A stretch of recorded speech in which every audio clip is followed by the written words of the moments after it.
It is with great regret I stand before you today. I've been dreading this moment early on in this investigation. As investigators, we are trained to follow the leads, but never give up the hope that the evidence may take us in the wrong direction and the outcome will be different.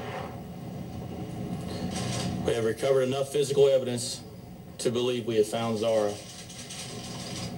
Please understand that I cannot get into many specifics about the investigation, but the DNA evidence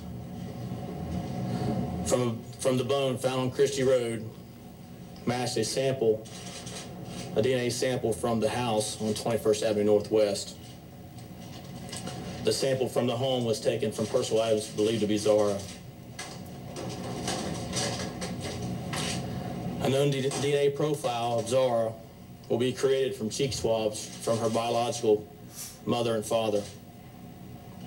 The swabs will be sent to North Carolina State Bureau Investigation Lab to create that profile. Remains found at Dudley Shoals Road in Caldwell County have been sent to the North Carolina Medical Examiner's Office and then to the State Bureau Investigation Lab for positive identification. According to medical examiner staff on site, when the remains were recovered, they are consistent with a child. Until that test is complete, we cannot officially confirm they are Zahra's. The timetable for those results are not available at this time. This is still a developing case, and we are gathering all facts we feel exist. We understand the concern and interest in this case by the public, but we must be cautious in releasing further information so it will not jeopardize future court proceedings. The release of any information from this point on will be very limited. Investigators, agents, and officers and staff who have worked on this case are devastated that we're not able to find Zahra alive and bring her home safely. We appreciate the support we receive from the public. Today, our community mourns, our state mourns, our nation mourns, and the world mourns as we go forward. Thank you. Zahra Baker is dead. Hickory, North Carolina police making the grim announcement just moments ago, confirming they have found enough evidence to lead them to believe they have found 10-year-old Zahra Baker. Good evening. I'm Jean Casares of In Session on the True TV network, in for Nancy Grace tonight. Thank you so much for joining us. Let us go straight out to Alexis Weed, Nancy Grace producer, live at the remains site in North Carolina tonight, Granite Falls, with more on this breaking news. Alexis, the latest. Right, Jean. Today, as you just heard during that press conference that happened just this afternoon, the Discovery police say that Zahra Baker's remains were found. Now, Jean, I am standing at one of the locations where police talked about today in that conference, where there was an excavation on Wednesday. There was a lot of speculation yesterday that these were, in fact, Zahra Baker's remains. Today, police are saying that they had a medical examiner on staff on Wednesday when those remains were discovered, and that medical examiner has said that the remains are consistent with that of a child. Not only that, Jean, but the bone that was found last week, November 3rd, the bone was tested and matched, they're saying, to Zahra Baker's DNA profile. Alexis, do we have any idea what remains were exactly found at that Dudley Shoals Road area? We don't, Jean. Police were just calling them today, as you heard, remains. They did not get into specifics, but they did say that they took a DNA sample that was taken at Zahra Baker's home, and that is one of the ways they're trying to make the match. They're also sending these remains off to the state investigation laboratory for further analysis to make a final confirmation. I want to go right now to Australian senior reporter Robert Ovadia. He is the senior reporter for 7 Network Australia. He has accompanied Zahra Baker's biological mother to North Carolina, where she is right now. First of all, Robert Ovadia, thank you so much for joining us tonight. When did Emily Dietrich, Zahra's biological mother, found out about these remains? Jean, good evening. Emily found out about an hour or so before the rest of the world did. She was taken inside the Hickory police station. She was met by a couple of the investigators that she has been speaking to continuously over the past 3 or 4 weeks, every couple of days, and he said it's been a privilege to actually meet them face to face. But the news they had for her today obviously was not good. It was some relief, I guess. At least she has answers, but one of those investigators, in breaking the news that they had actually found Zahra Baker and they believed her to be dead, he was blubbering like a baby, from what I understand. These guys, these hardened men, have taken this very personally, and that is probably the toughest job of any police officer, to have to break that to a mother. Subsequently, officer after officer and detective and agents and staff at the police station interrupted the police telling Emily this just to offer their condolences. They have really taken her to heart. They are protecting her as well as you could expect, and Emily tonight is a very shattered woman. Robert, tell us about Zahra's biological mother giving a buccal swab of DA to North Carolina authorities. That is essentially, Jean, to expedite everything. From what I understand, there is an initial swab that was taken that was far further away from Hickory.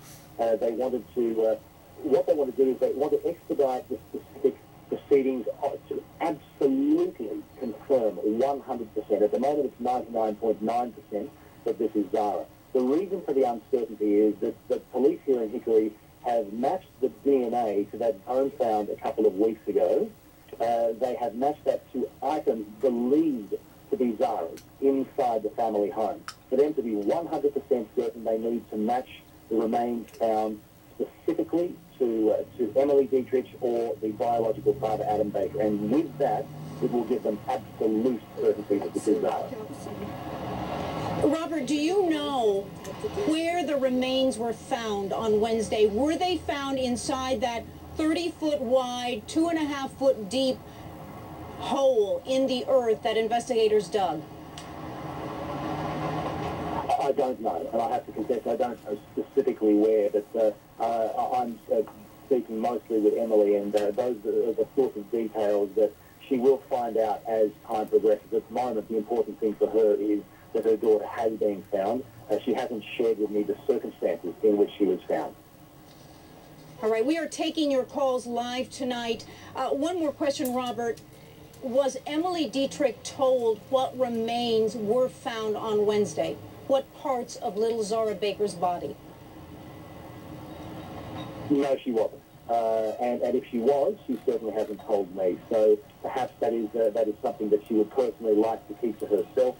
She has certainly heard the speculation. She has heard speculation of dismemberment. There was a report earlier on the evening news that there were cut marks found on one of the bones, so that is probably a likely theory. She's also heard that Zahra's head was found as part of these remains, which is grueling for her to have to watch. Whether she has been told specifically by investigators, I don't know. This precious, precious little girl that was deaf and only had one leg in life. So many turmoils. I want to go to John Miller, editor of the Hickory Daily Record, standing by live with Alexis Weed at Granite Falls, which is the remain sites. John, what are your sources telling you tonight? Well, our sources are telling us that, as the police chief said today, there will be a number of days before they get confirmation of what the remains were that they found Wednesday off of Dudley Shoals Road.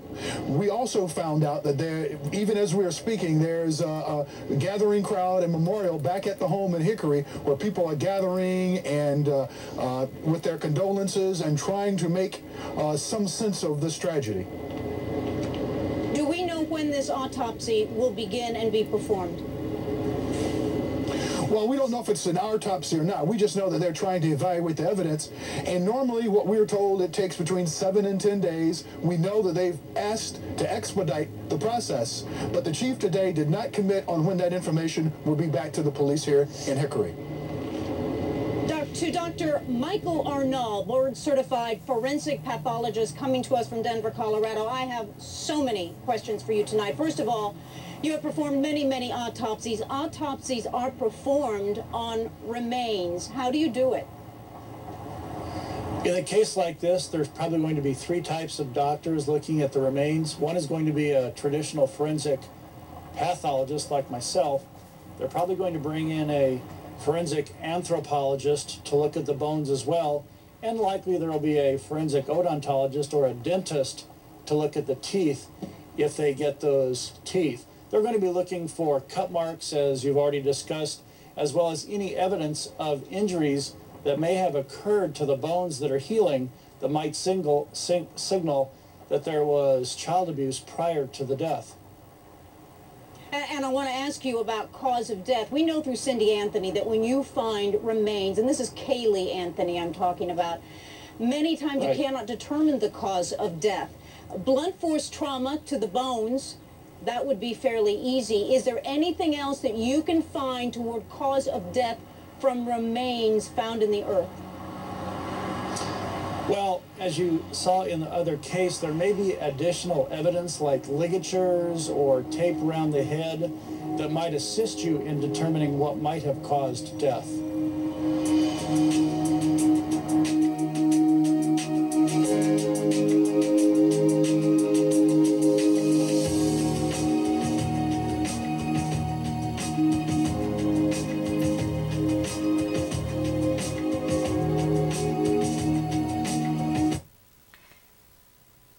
Understanding that it was the bone that they found November 3rd is what confirmed that Zahra is dead. We don't know what they found in the hole. They're saying human remains, but we don't know what they are, and we don't even know that everything is there. This is such a sad day. And I would like everybody to light a candle for Zahra tonight. And for those of you who pray, say a little prayer. Because so many of us all the way around the world, totally all the way around the world, have been waiting to find Zahra. Many of us hoped that we'd find her alive. Many of us knew that she had passed on, and many of us hoped that she was all in one piece when she was found. And it breaks my heart to know that it appears she was not all in one place. So please light a candle tonight. We can all light a candle as we listen to this video. And I'll light one and think of everybody as you're lighting yours. And we're all thinking together for Zahra. She's in much better hands. Probably the best hands she's ever been in her entire life.